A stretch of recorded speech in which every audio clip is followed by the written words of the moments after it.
I've been in a strange book reading dry spell since I finished reading Moby Dick in 2019. And I thought I would talk about some mind-altering books I've read in the past.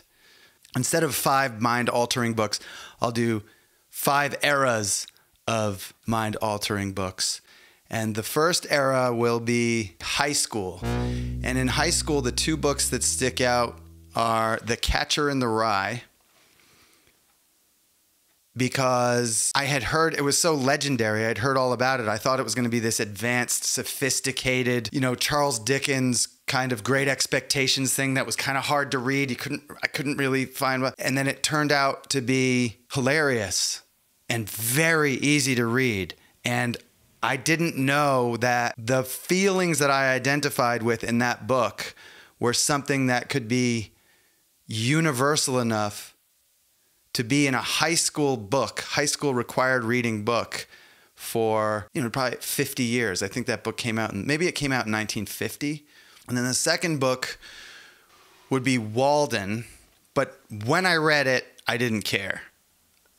Reading it now, going back and reading it, I understand that Walden is sort of a prototype of the way that Americans think. It's sort of a love letter to American individuality, or the rugged individual as lived through the author. So that's the high school books. The second era, drug books. My friend Sam gave me Fear and Loathing in Las Vegas.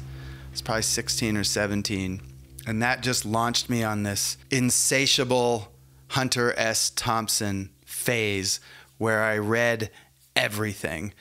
And 2 things about his books that I found compelling was, 1, the adventures that he was on and his craziness in the adventures, and 2, just the excellence of the prose.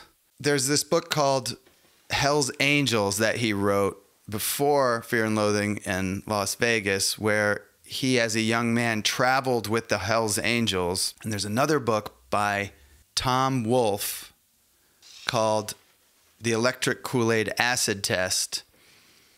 And there are chapters in both of those books that intersect because the authors were at the same party and wrote about that same party in each of the books. So in Hell's Angels, Hunter Thompson writes about this party at Ken Kesey's ranch. And in Electric Kool-Aid Acid Test, Tom Wolfe writes about this party at Ken Kesey's ranch. Something about that was spectacular to me. Also, that these books were very significant in the American culture. And they had remained significant among people that I thought were really cool. These phases intersect, and it's hard to do this chronologically because the next phase is America Now, I would say, the America Now books, which I'm still reading, but it started probably after September 11th, 2001, as almost all of us were. I was just blindsided. Like, what the hell is going on? So I started reading books about what's going on in America right now. One of them I discovered, it was called The Twilight of American Culture. It was written in 2000. It was written by a man named Morris Berman. And I just found it on a shelf at a farm in Virginia. And it was a farm where Dolly Madison and James Madison had gone.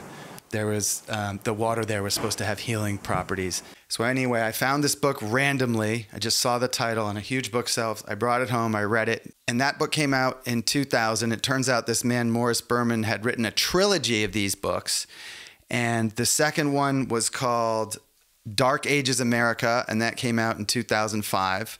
And then the third book in the trilogy was called Why America Failed, and that came out in 2011.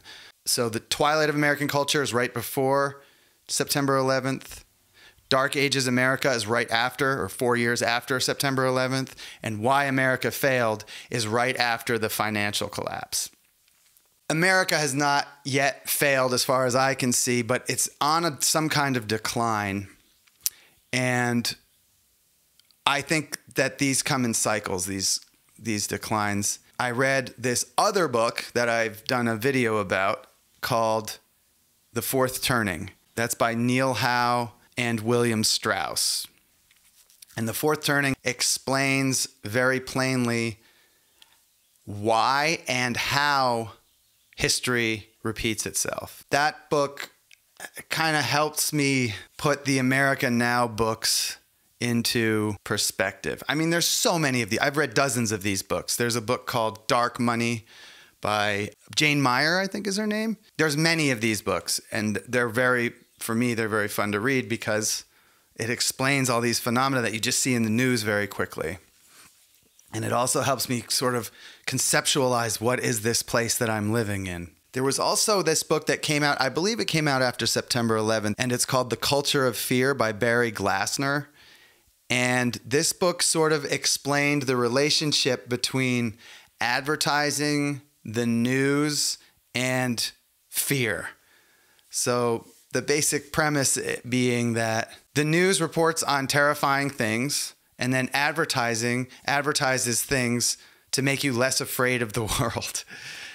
And it made me less fearful. It's sort of like understanding how a magician does his tricks, maybe. It had that kind of effect on me. Oh, this is just a money-making thing that these news people and these advertisers are sort of in cahoots doing. I'm not saying it's a conspiracy. It's just that horror sells well. Things that you are afraid of, you are going to watch the news. You're going to watch the news when they're covering planes flying into buildings in your town because it's terrorizing. And advertising pays for that news coverage. It's not any kind of like, well, we're going to scare Americans and sell them stuff. No, it's just our human nature is such that we want to buy things when we're fearful in the hopes that the buying of the things will assuage our fear. It's just sort of one of these landmark books for me that helped me understand why I did things and why my fellows did certain things. And then we have the culture books. The Spirited Man is brought to you by the Spirited Man Patreon team. Join our Patreon team at $5 a month for exclusive access to archival videos with director's commentary and peer discussions and live streams answering your questions and comments. This Eras of Books episode was an idea from one of our patrons. Link in the description. And the culture books are kind of a family of books that I go to now and then, and they kind of make me feel good, and they kind of make me feel like I'm a part of something. And it also feels like the people who write these books kind of feel about the world the way that I feel about the world. They make me want to be able to make something that makes others feel the way that I feel when I read these things. And I know that's a very vague way to talk about it. So there's these 3 anthologies. The first one is called The Outlaw Bible of American Essays. The second one is called The Outlaw Bible of American Literature. And the third one is called The Outlaw Bible of American Poetry. Oh, when I read a book, I read it with a red pen and underline things and make notes. And so I was glancing through some of the red ink in my Outlaw Bible of American Essays book. And it's just a collection of essays from, a lot of my cultural heroes. And I found a couple of notes in here that are exemplary of that connection that I feel with some of these authors. And the first one, it's this essay by Eileen Miles called Everyday Barf. And she talks about this movie called Tarnation. And the note I wrote is this. It says, I forgot about Tarnation. I saw it with the artist. What was his name? I met him, Jonathan. I met him in the green room waiting to have my picture taken by Albert Watson from Interview magazine for the Superstars issue. And his name's Jonathan Couillette, and he was the other iMovie filmmaker besides Casey and me. He was the other one. And every year Interview Magazine does I don't know if they still do it. I hope they do. They do a crystal ball issue where they take a handful of people and they say, oh, these are the people to watch in the future. And Casey and I were in this issue, and in the waiting room waiting to get our pictures taken was this guy, Jonathan Couillette. And so this is where, wow, I am in it. I'm in the culture now.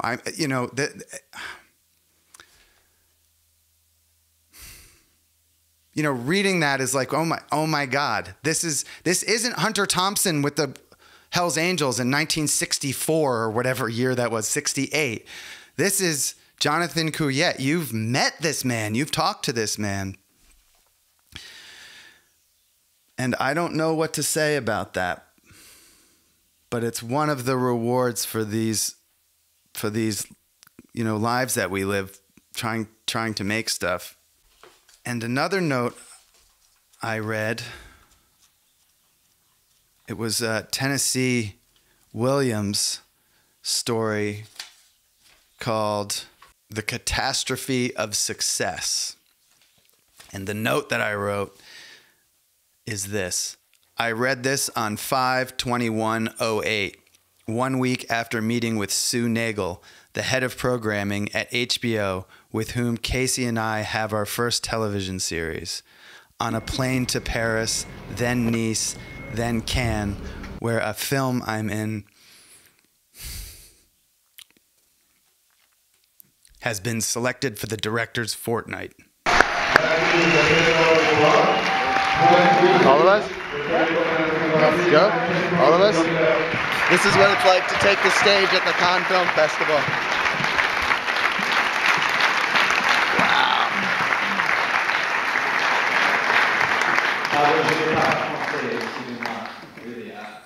And the first sentence that is underlined is from the book itself is, the Cinderella story is our favorite national myth.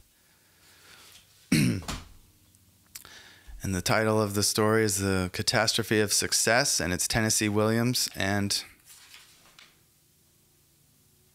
it's about when the illusion melts away. And then my friend wrote a book. My friend Chloe wrote a book called Edgewise. And it was about this woman named Cookie Mueller. And Cookie Mueller was one of the actresses from the John Waters films. And it's as if Chloe was her reincarnation. And I remember she was working on it forever and ever in Berlin. And then it came out, and she came to New York to do this book party, and I got a copy of the book, and I read the book. I think I bought 10 copies or something. I read the book, and it was magnificent. And my friend had written it, and she had written it because she had so connected with this woman who lived a very difficult life. But she lived one of these truthful lives, that was very difficult, and she moved to New York, and she tried to make it, and she eventually became a writer and wrote for Esquire magazine, and she's beloved, like universally beloved. I just saw an Andy Warhol documentary where they showed maybe Jean-Michel Basquiat, a picture of like Andy Warhol, Jean-Michel Basquiat, and Keith Haring, like one of those 80s photographs, and Cookie Mueller is in the photograph as well. And my friend wrote this book, having never met this woman, because she died of AIDS before, when we were little kids. It's a fantastic book. And Chloe invited me to shoot the launch party. And John Waters was there. And a lot of the remaining people from that gang, from that John Waters little gang, came to this book, and they hadn't seen each other in decades. And Chloe brought them together. And we all went to dinner in this amazing loft. And it was, oh my God, it was just another one of those things about this life that is, it's one of the rewards, and it's one of the reasons why a lot of us get into it in the first place, this curated community.